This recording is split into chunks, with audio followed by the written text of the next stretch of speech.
Ready അല്ലേ രണ്ടുപേരും? Alright, Anushree, your 1 minute starts now. വിമർശകനായ ഹെൻറി ഗിരോഷ് പറയുന്നത് വൈജ്ഞാനിക ജിജ്ഞാസയും വിമർശനാത്മക ചിന്തയും വളർത്തുകയും നാൾക്ക് നാൾ സങ്കീർണമായിക്കൊണ്ടിരിക്കുന്ന ലോകത്തിൽ അതിജീവനത്തിന് വ്യക്തികളെ സഹായിക്കുകയും അവരെ അതിനെ പ്രാപ്തരാക്കുകയും ചെയ്യുന്നതാണ് ഉന്നത വിദ്യാഭ്യാസം എന്നാണ്. ഉന്നത വിദ്യാഭ്യാസത്തിലേക്ക് വിദേശ സർവകലാശാലകൾ കടന്നു വരുമ്പോൾ നൈതിക മൂല്യവും നൂതനമായ തൊഴിലവസരങ്ങളും സൃഷ്ടിക്കാത്ത പ്രാദേശിക സർവകലാശാലകളേക്കാൾ നൂതനമായ തൊഴിലവസരങ്ങൾ സൃഷ്ടിക്കുന്ന കോഴ്സുകൾ കൊണ്ടുവരുന്നതിനായിട്ട് അവയ്ക്ക് സാധിക്കും. 1986 വിദ്യാഭ്യാസ നയപ്രകാരം GDP-യുടെ 6% വിദ്യാഭ്യാസത്തിന് മാറ്റിവെക്കണമെന്നാണ്. എന്നാൽ 3% മാത്രമേ ഇന്നും ഉപയോഗിക്കുന്നുള്ളൂ. 140 കോടിയിലധികം ജനങ്ങളുള്ള ഇന്ത്യയിൽ 2019 all India survey in higher എഡ്യൂക്കേഷന്റെ കണക്ക് പ്രകാരം 27% ആളുകളാണ് ഉന്നത വിദ്യാഭ്യാസം നേടുന്നത്. ഇത്തരം സർവകലാശാലകൾ വരുമ്പോൾ ഇതിന്റെ അളവ് വർദ്ധിക്കാൻ ഇടയാക്കും. കേരളത്തിൽ ഖനന വ്യവസായത്തിന് മറ്റും സാധ്യതയില്ലാത്ത കേരളത്തിനകത്ത് ടൂറിസവും വിദ്യാഭ്യാസവും ആരോഗ്യ മേഖലയിലൂടെയുമാണ് സാമ്പത്തിക പുരോഗതി നേടുവാനായിട്ട് സാധിക്കുക. Yes, now Mabel, you will get 1 minute and your time starts now. വിദേശ സർവകലാശാലകളുടെ കടന്നുവരവ് ഉന്നത വിദ്യാഭ്യാസ രംഗത്തിന് ഗുണകരമാണ് എന്ന് ചിന്തിക്കുന്നതിനേക്കാൾ മുമ്പ് നമ്മുടെ ഉന്നത വിദ്യാഭ്യാസ രംഗം അതിന് തയ്യാറാണോ, സജ്ജീകരിക്കപ്പെട്ടിട്ടുണ്ടോ എന്ന് നാം ചിന്തിക്കേണ്ടതുണ്ട്. എന്താണ് ഗുണകരം എന്ന് നാം ചിന്തിക്കേണ്ടതുണ്ട്. ഒരു പക്ഷേ ഹിന്ദുത്വവാദങ്ങൾ നമ്മുടെ വിദ്യാഭ്യാസത്തിന്റെ മേൽ കൈയടക്കുമ്പോൾ, അതോടൊപ്പം തന്നെ കപടശാസ്ത്രം എന്ന് പറയുന്നത് യഥാർത്ഥ ശാസ്ത്രമായി അവതരിപ്പിക്കപ്പെടുമ്പോൾ, പലപ്പോഴും അക്കാഡമിക് സ്വാതന്ത്ര്യം എന്ന് പറയുന്നത് നിഷേധിക്കപ്പെടുമ്പോൾ, പ്രതാപ് ഭാനു മേത്ത എന്ന് പറയുന്ന അധ്യാപകർ അശോക യൂണിവേഴ്സിറ്റി പോലുള്ള പ്രഗത്ഭമായ സ്ഥാപനങ്ങളിൽ നിന്നും സ്വയം രാജിവെക്കൽ പ്രഖ്യാപിക്കുമ്പോൾ, അതോടൊപ്പം തന്നെ Indian government eminence of institutions എന്ന് പറഞ്ഞ് 2017 ഏർപ്പെടുത്തി ലോകോത്തര നിലവാരത്തിലേക്ക് നമ്മുടെ ഉന്നത വിദ്യാഭ്യാസ സ്ഥാപനങ്ങളെ ഉയർത്തുന്ന വളരെയധികം ഫണ്ടുകൾ ഉപയോഗിക്കപ്പെടാതെ പോകുമ്പോൾ ഇത്തരത്തിലുള്ള അനേകം സാഹചര്യങ്ങളെ അല്ലെങ്കിൽ പരിമിതികളെ കടന്നു വന്ന് നമ്മുടെ ഉന്നത വിദ്യാഭ്യാസ രംഗത്തെ പ്രോത്സാഹിപ്പിക്കുകയല്ലേ വേണ്ടത്? അതല്ലേ കൂടുതൽ ഉചിതമായ മറുപടി. അല്ലാതെ വിദേശ സാഹചര്യങ്ങളെ അല്ലെങ്കിൽ വിദേശ സർവകലാശാലകളെ നമ്മുടെ ഇതിലേക്ക് ആനയിക്കുന്നതിലൂടെയാണോ നാം കൂടുതലായിട്ട് നേട്ടം കൈവരിക്കുന്നത്? ഒപ്പം തന്നെ നമുക്ക് മനസ്സിലാക്കാൻ സാധിക്കും, കേന്ദ്ര സംസ്ഥാന സർക്കാരുകൾക്ക് ഉന്നത വിദ്യാഭ്യാസവുമായി ബന്ധപ്പെട്ട അനേകം നിയമങ്ങൾ. Right, thank you. Now we move to the debate session. Your time starts now.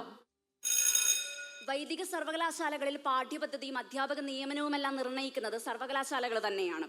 രാഷ്ട്രീയപരമായിട്ടുള്ളതും സർക്കാരുകളുടെയും എല്ലാം ഇടപെടലുകൾ വിദ്യാർത്ഥികളുടെ സുരക്ഷയ്ക്കും അപ്പുറത്തേക്ക് ഇവിടങ്ങളിൽ ഉണ്ടാവുകയില്ല.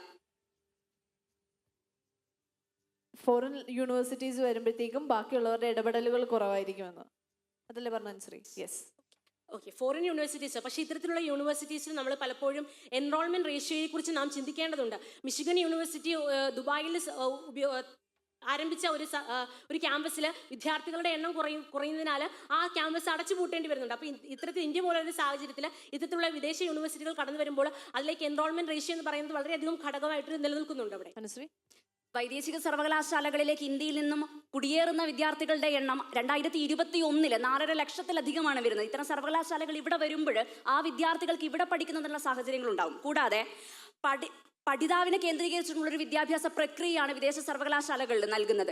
അവിടെ കോർ കോഴ്സിന് രജിസ്ട്രേഷൻ ഉണ്ടാവുകയും മറ്റ് വിഷയങ്ങളെ ഗൈഡുമായിട്ട് ചർച്ച ചെയ്ത് തീരുമാനിക്കാനായിട്ട് സാധിക്കും. എന്നാൽ ഇന്ത്യൻ പശ്ചാത്തലത്തിൽ വരുമ്പോൾ സർവകലാശാലകൾ കോർ കോഴ്സുമായി ബന്ധപ്പെട്ട് നൽകുന്ന എല്ലാ വിഷയങ്ങളും പഠിതാവ് പഠിക്കണം. ഒപ്പം തന്നെ നമ്മുടെ അഭിരുചികളും അതുപോലെ തന്നെ തൊഴിലവസരങ്ങളും എല്ലാം വ്യത്യാസമാകുമ്പോൾ കണക്കിൽ MA ചെയ്യുന്ന ഒരാൾക്ക് വേണമെങ്കിൽ രസതന്ത്രത്തിനകത്ത് ഗവേഷണം ചെയ്യാനും സാധിക്കും. ബൊളോഗ്ന, പാദുവ പോലുള്ള നവോത്ഥാന കാലത്ത് ഉയർന്നു വന്നിട്ടുള്ള സർവകലാശാലകൾ ഈ പ്രക്രിയയാണ് കൊണ്ടുപോയതെന്നും ചരിത്രത്തിൽ ഇടം നേടിയിട്ടുള്ള നിരവധി വ്യക്തിത്വങ്ങളെ അവർ കൊണ്ടുവന്നിട്ടുണ്ട് എന്നും ചരിത്രത്തിലുണ്ട്. ഇക്കരെ നിൽക്കുമ്പോൾ അക്കരെ പച്ച എന്നൊരു ആശയത്തിലൂടെ നമ്മുടെ സമൂഹം പലപ്പോഴും കടന്നു പോകുന്നതായിട്ട് നമുക്ക് കാണുവാൻ സാധിക്കും.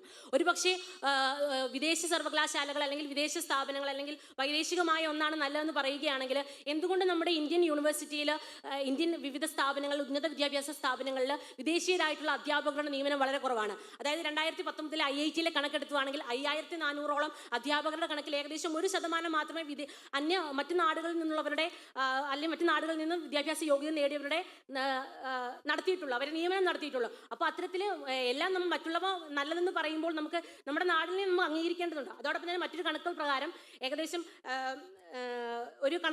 പറയുന്നത് ഇന്ത്യയിൽ ഏകദേശം 48,000 മേൽ വിദ്യാർത്ഥികൾ മറ്റു രാജ്യങ്ങളിൽ നിന്നും വിദ്യാഭ്യാസത്തിനായിട്ട് വരുന്നുണ്ട്. അത് ഏകദേശം 2047 എത്തുമ്പോൾ അത് 1.5 മില്യണിലേറെ കറക്കുമെന്ന് വിചാരിക്കുന്നുണ്ട്. അപ്പം നമ്മുടെ വിദ്യാഭ്യാസ മേഖലയ്ക്കും അതിൻ്റെതായിട്ടുള്ള മേന്മകളുണ്ട്. അപ്പം അതിനെ നാം മനസ്സിലാക്കാതെ പോകും.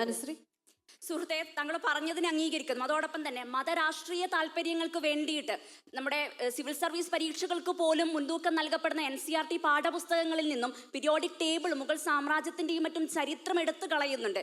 അതുപോലെ തന്നെ ഭരണഘടനയിൽ പറയുന്ന സയന്റിഫിക് ടെമ്പർ എന്ന ഒരു ആശയം ഇല്ലാത്ത ഒരു ജനതയാക്കി ഇവിടെ സൃഷ്ടിച്ചെടുക്കുവാനാണ് ശ്രമിക്കുന്നത്. അത്തരമൊരു സാഹചര്യത്തിൽ ഇത്തരം യൂണിവേഴ്സിറ്റികൾ കടന്നു വരുമ്പോൾ സയന്റിഫിക് ടെമ്പർ അവിടെ സ്ഥാപിക്കുന്നതിനായിട്ട്, സയന്റിഫിക് ടെമ്പർ ഉള്ള ജനതയെ കൊണ്ടുവരുന്നതിനായിട്ട് സാധിക്കും. അതാ എൻ്റെ സുഹൃത്ത് പറഞ്ഞുവല്ലോ, ഞാൻ പറഞ്ഞു ഇത്തരത്തിൽ നമ്മുടെ വിദ്യാഭ്യാസ രംഗം വളരെയധികം പോരായ്മകൾ നേരിടുമ്പോൾ, അല്ലെങ്കിൽ കപട ശാസ്ത്രം യഥാർത്ഥ ശാസ്ത്രമായി അവതരിപ്പിക്കപ്പെടുമ്പോൾ, അത്തരത്തിൽ പോരായ്മകൾ നേരിടുമ്പോൾ അതിനെ പോരായ്മകളെ കടന്നു വരികയാണ് നാം ചെയ്യേണ്ടത്. അല്ലാതെ മറ്റു വിദേശ സർവകലാശാലയെ ആശ്രയിക്കുകയല്ല. ഉള്ള തെറ്റുകൾ തിരുത്തിക്കൊണ്ട് അതിനെയാണ് നാം മുൻപോട്ട് വരാനായിട്ട് ശ്രമിക്കേണ്ടത്.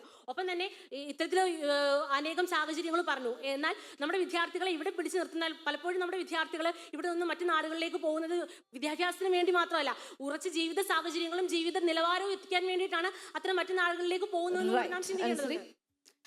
തീർച്ചയായിട്ടും ഉന്നത ജനതയാക്കി ഇവിടെ സൃഷ്ടിച്ചെടുക്കുവാനാണ് ശ്രമിക്കുന്നത്. അത്തരമൊരു സാഹചര്യത്തിൽ ഇത്തരം യൂണിവേഴ്സിറ്റികൾ കടന്നു വരുമ്പോൾ സയന്റിഫിക് ടെമ്പർ അവിടെ സ്ഥാപിക്കുന്നതിനായിട്ട്, സയന്റിഫിക് ടെമ്പർ ഉള്ള ജനതയെ കൊണ്ടുവരുന്നതിനായിട്ട് സാധിക്കും.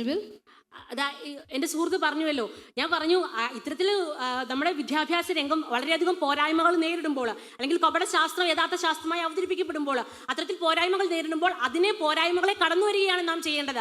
അല്ലാതെ മറ്റു വിദേശ സർവകലാശാലയെ ആശ്രയിക്കുകയല്ല. ഉള്ള തെറ്റുകൾ തിരുത്തിക്കൊണ്ട് അതിനെയാണ് നാം മുൻപോട്ട് വരാനായിട്ട് ശ്രമിക്കേണ്ടത്. ഒപ്പം തന്നെ ഇത്തരത്തിൽ അനേകം സാഹചര്യങ്ങൾ പറഞ്ഞു. എന്നാൽ നമ്മുടെ വിദ്യാർത്ഥികളെ ഇവിടെ പിടിച്ചു നിർത്തുന്നാൽ പലപ്പോഴും നമ്മുടെ വിദ്യാർത്ഥികൾ ഇവിടെ നിന്ന് മറ്റു നാടുകളിലേക്ക് പോകുന്നത് വിദ്യാഭ്യാസത്തിന് വേണ്ടി മാത്രമല്ല, ഉറച്ച ജീവിത സാഹചര്യങ്ങളും ജീവിത നിലവാരവും എത്തിക്കാൻ വേണ്ടിയിട്ടാണ് അത്തരം മറ്റു നാടുകളിലേക്ക് പോകുന്നതെന്ന് നാം ചിന്തിക്കേണ്ടത്.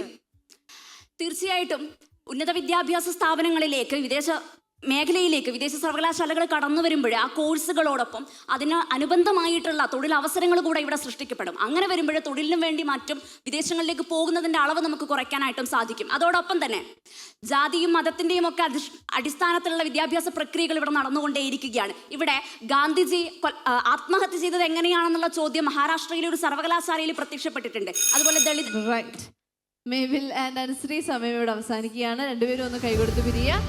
Let me invite our next pair onto stage. Federal Bank Speak for India, Kerala Edition Season 8 in association with Madhrbhoomi.